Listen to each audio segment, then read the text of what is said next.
Bonjour tout le monde. Le message que j'aimerais vous apporter ce matin, je l'ai intitulé « Des circonstances bénéfiques ». Il est vrai que nous sommes parfois fatigués par la vie, fatigués par les choses qui ne se passent pas comme on aimerait qu'elles se passent. On ne comprend pas tout de suite pourquoi nous traversons telle ou telle situation. Mais être chrétien ne veut-il pas dire être un disciple de Christ ? Ne sommes-nous pas porteurs d'un message de la plus haute importance ? Comment réagissons-nous face aux circonstances ? J'aimerais vous présenter ceci sur 3 points ce matin. Le premier, des bénédictions durant nos épreuves. Le second, notre position face au monde et notre foi. Et pour terminer, où puisons-nous notre fierté, notre force ? Lisons ensemble Philippiens 1, versets 12 à 26. Et je lirai dans la version Summer. Philippiens 1, versets 12 à 26. Je tiens à ce que vous le sachiez, frères et sœurs, ce qui m'était arrivé a plutôt servi la cause de l'Évangile. En effet, toute la garde prétorienne et tous les autres savent que c'est parce que je sers Christ que je suis en prison. De plus, mon emprisonnement a encouragé la plupart des frères et sœurs à faire confiance au Seigneur. Aussi redouble-t-il d'audace pour annoncer sans crainte la parole de Dieu. Quelques-uns, il est vrai, sont poussés par la jalousie et par un esprit de rivalité. Mais d'autres annoncent Christ dans un bon esprit. Ces derniers agissent par amour. Ils savent que je suis ici pour défendre l'Évangile. Quant aux premiers, ils annoncent Christ dans un esprit de rivalité, avec des motifs qui ne sont pas innocents. Ils veulent rendre ma captivité encore plus pénible. Qu'importe, après tout. De toute façon, que ce soit avec des arrière-pensées ou en toute sérénité, Christ est annoncé et je m'en réjouis. Mieux encore, je continuerai à m'en réjouir, car je suis certain que toutes ces épreuves aboutiront à mon salut, grâce à vos prières pour moi et à l'assistance de l'Esprit de Jésus-Christ. Car ce que j'attends et que j'espère de toutes mes forces, c'est de n'avoir à rougir de rien, mais au contraire, maintenant comme toujours, de manifester en ma personne, avec une pleine assurance, la grandeur de Jésus-Christ. Soit par ma vie, soit par ma mort.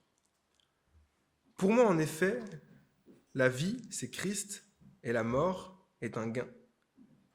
Mais si je continue à vivre dans ce monde, alors je pourrais encore porter du fruit par mon activité. Je ne sais donc pas que choisir. Je suis tiraillé de 2 côtés. J'ai le désir de quitter cette vie pour être avec Christ, car c'est de loin le meilleur. Mais il est plus nécessaire que je demeure dans ce monde à cause de vous. Cela, j'en suis convaincu.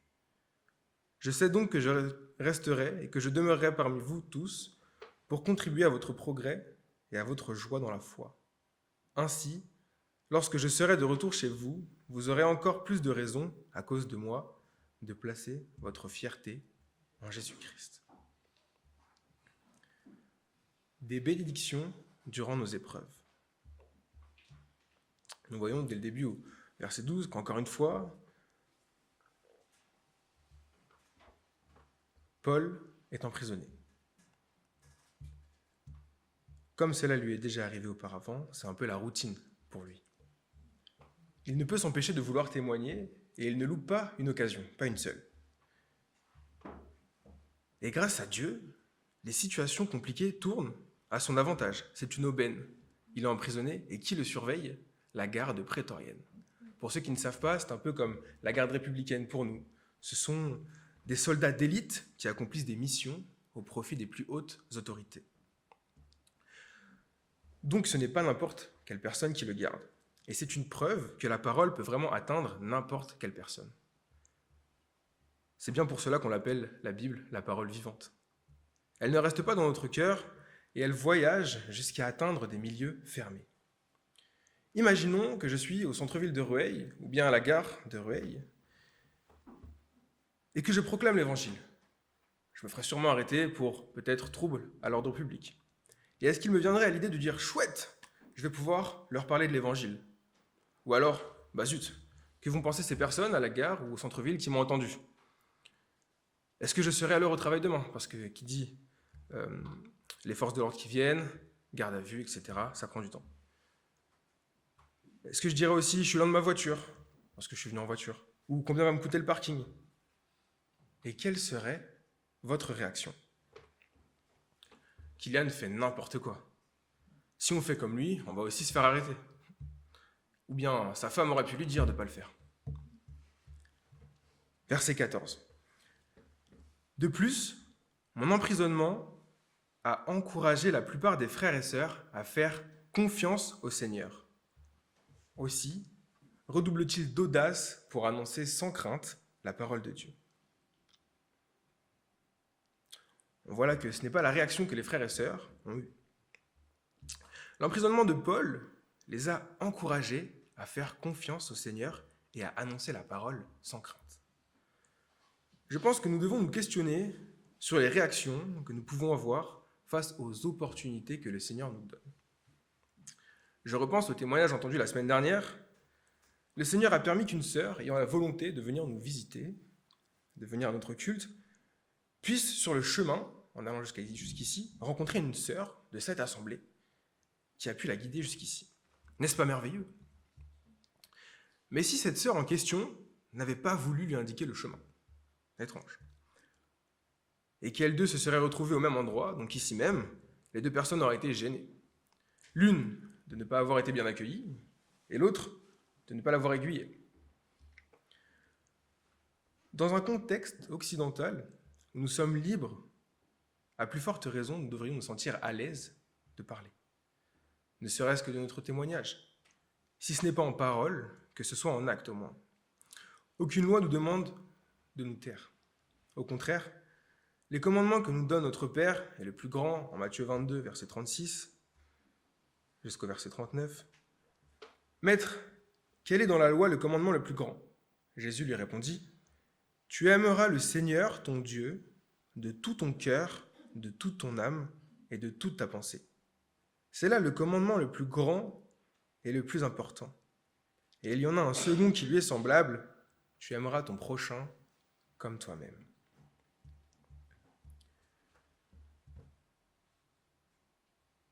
Et on le voit aussi en 2 Timothée 1, verset 7. Il nous a même donné un esprit qui, loin de faire de nous des lâches, nous rend forts, aimants et réfléchis. Alors n'ayons crainte et voyons également nos difficultés comme une bénédiction, un moyen de témoignage et d'encouragement pour nos prochains. Si les épreuves étaient si insurmontables, il n'y aurait plus aucun chrétien et les églises seraient vides. Même si nous ne comprenons pas toujours sur le moment, un jour, nous nous rendrons compte que les événements difficiles de notre vie sont détournés de façon merveilleuse pour aider nos yeux à se tourner vers Dieu. Ce passage d'emprisonnement permet aussi à Paul de se détacher de l'œuvre et de se reconcentrer sur sa relation avec Christ. Les périodes compliquées de nos vies peuvent aussi nous rediriger vers l'essentiel, nous aider à nous reconnecter avec Dieu. Voyons maintenant le second point. Notre position face au monde et notre foi. Verset 15. « Quelques-uns, il est vrai, sont poussés par la jalousie et par un esprit de rivalité, mais d'autres annoncent Christ dans un bon esprit. Ces derniers agissent par amour, ils savent que si je suis ici, c'est pour défendre l'Évangile. Quant au premier, il annonce Christ dans un esprit de rivalité, avec des motifs qui ne sont pas innocents. Ils veulent rendre ma captivité encore plus pénible. » De quel côté sommes-nous? De celui où des mauvaises pensées nous viennent à l'esprit et nous souhaiterions de la reconnaissance grâce à notre poste ou service dans l'Église, grâce auquel nous pouvons tirer une certaine notoriété? Est-ce que de la jalousie naît entre nous, car nous voulons le statut, le rôle d'un autre frère ou sœur? Est-ce que même sans nous en rendre compte, nous sommes un contre-témoignage, une pierre d'achoppement à la transmission de l'Évangile? Ou bien sommes-nous nés de nouveau pour défendre l'Évangile, être des modèles à qui l'on veut ressembler? Je ne parle pas ici de modèle en tant que tel. Nous devons rester centrés sur la volonté de tendre à vouloir ressembler à Jésus-Christ. Donc je parle de modèles d'encouragement, de modèles de sagesse et de zèle également, qui nous poussent, les frères et sœurs, à vouloir eux aussi nous dépasser. Paul le dit en Galates 2:20, « Ce n'est plus moi qui vis, c'est Christ qui vit en moi. Ma vie en tant qu'homme, je la vis maintenant dans la foi au Fils de Dieu, qui par amour pour moi s'est livré à la mort à ma place. » Il dit également au verset 18, « Qu'importe, après tout. De toute façon, que ce soit avec des arrière-pensées ou en toute sincérité, Christ est annoncé et je m'en réjouis. Mieux encore, je continuerai à m'en réjouir. » Quel caractère a Paul dans cette situation? Il pourrait s'énerver, réagir en priant pour que Dieu intervienne.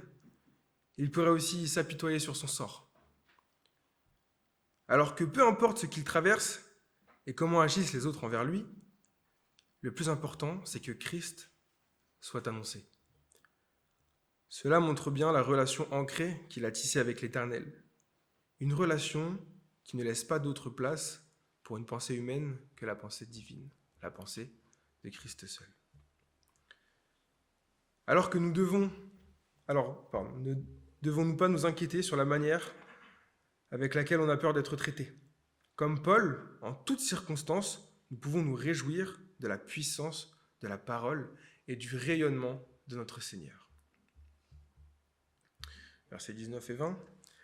« Car je suis certain que toutes ces épreuves aboutiront à mon salut, grâce à vos prières pour moi et à l'assistance de l'Esprit de Jésus-Christ. Car ce que j'attends et que j'espère de toutes mes forces, c'est de n'avoir à rougir de rien, mais au contraire, maintenant comme toujours, de manifester en ma personne, avec une pleine assurance, la grandeur de Christ, soit par ma vie, soit par ma mort. » Nous sommes dans le monde, mais pas du monde. Nous nous laissons façonner par Christ, nous appartenons au Seigneur. Nous sommes chacun un membre qui forme un corps pour agir efficacement. Nous sommes son armée contre l'ennemi. Celui qui est en nous est plus grand que celui qui est dans le monde. Comme Paul, nous avons cette foi, et cette foi nous donne l'espérance. Quelle espérance et quelle volonté profonde! C'est une preuve de l'impact que Dieu peut avoir dans une vie.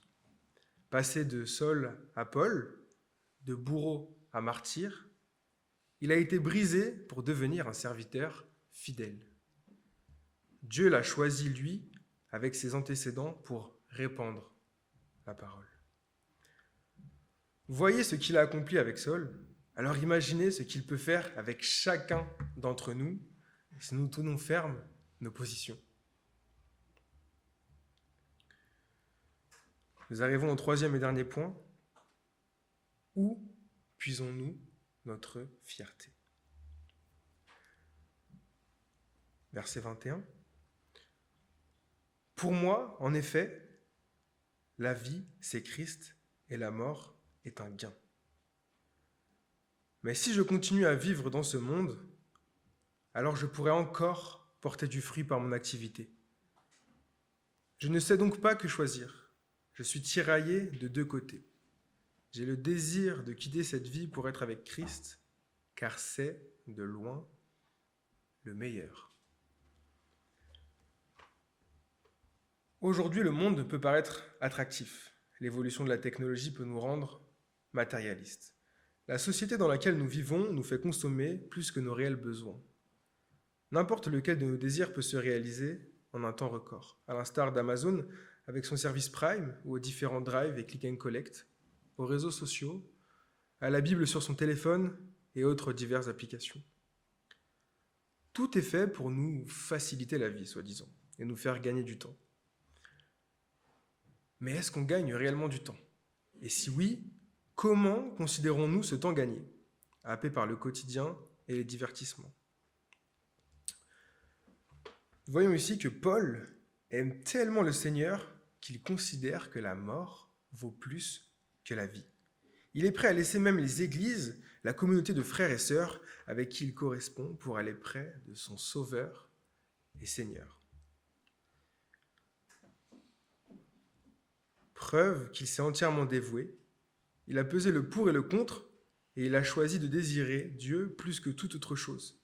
Il le dit lui-même, c'est de loin le meilleur. Paul, notre pasteur, nous posait la question tout à l'heure, qui est ton maître ? Paul ici a répondu, c'est de loin le meilleur. Il parle de Dieu. Au verset 24 jusqu'au verset 26. Mais il est plus nécessaire que je demeure dans ce monde à cause de vous. Il est plus nécessaire que je demeure dans ce monde à cause de vous. Cela, j'en suis convaincu. Je sais donc que je resterai et que je demeurerai parmi vous tous pour contribuer à votre progrès et à votre joie dans la foi.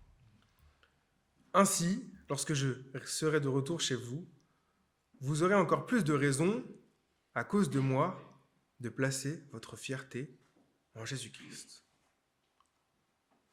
Paul est réellement attaché au Seigneur, on l'a vu. Mais quelle décision décide-t-il de prendre ? Entre la mort pour vivre avec Christ pour l'éternité et la vie pour rester avec ses frères et sœurs, il choisit la vie. Pas parce qu'il veut profiter de la plage, des bons restaurants, du nom qu'il peut se faire, Paul l'évangéliste, terminer sa série sur Netflix ou bien avoir le dernier smartphone. Rien de cela. Simplement parce qu'il veut avoir un impact positif dans la vie, la foi des personnes qui l'entourent. Quel sacrifice! Souvent dans les jeux, il faut gagner. Dans la compétition, il faut arriver le premier. Dans les groupes, il faut être le meilleur, le plus intelligent ou le plus stratégique. Mais imaginez que nous soyons récompensés par notre capacité à faire tout l'inverse, c'est-à-dire à chercher l'union dans la discorde, à chercher la communion dans la solitude, à chercher l'équilibre dans l'inégalité. En général, attiré par l'appât du gain, il est difficile de faire quelque chose qui tourne à son désavantage, n'est-ce pas ? La nature de l'homme le pousse à réagir le plus souvent de manière égoïste. Serions-nous prêts à faire de nos maîtres mots les versets suivants ? Proverbe 15, 33, « La crainte de l'Éternel est une école de la sagesse. Avant d'être honoré, il faut savoir être humble. » Ou bien encore, 2 Corinthiens 10, 17 et 18, « Si quelqu'un veut éprouver de la fierté, qu'il place sa fierté dans le Seigneur, déclare l'Écriture. Ainsi, celui qui est approuvé, ce n'est pas l'homme qui se recommande lui-même, mais celui que le Seigneur recommande. » Sommes-nous prêts à être humiliés pour mieux servir ? Paul l'a fait, et bonne nouvelle, nous pouvons aussi le faire. Si Dieu nous a conduits jusqu'à lui, c'est bien qu'il nous recommande. Nous pouvons, avec les armes et la relation que nous tissons avec notre Seigneur, être une source de raison pour que ceux qui nous entourent puissent à leur tour placer leur confiance puis leur fierté en Jésus-Christ. Nous pouvons, avec les armes et la relation que nous avons tissée avec notre Seigneur, être une source de raison pour que ceux qui nous entourent puissent à leur tour placer leur confiance puis leur fierté en Jésus-Christ.